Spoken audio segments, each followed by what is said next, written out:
તો hello guys, અમે દૂધ ભરવા નીકળી જઈએ અને દૂધને બેણો કમ્પ્લીટ પહોંચી દે બે બાજુ અને ગાડી પર દૂધ ભરી નીકળી જાય. ઓખીમાં જીવડો ને ઉપડ અને બાઈક જવા દીધી તેમાં તેમ. તો ગાઈઝ તમે જોઈ શકો છો અમારો રસ્તો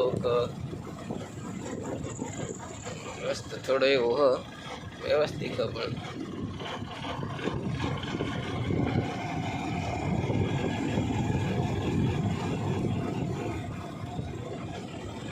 ગાઈઝ અમારે તો દૂધ ભરવા જવાનું અને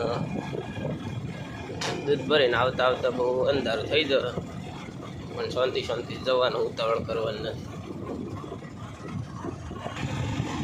તો ગાઈઝ અમે હાઈવે ઉપર ચડી જઈએ અને ગાડી થોડી દોડાવી અને લગભગ અણી પોકી જવાના છે થોડી વાર. તો રસ્તા ઉપર તો કોઈ ટ્રાફિક જેવું હે નહીં. બરાબર.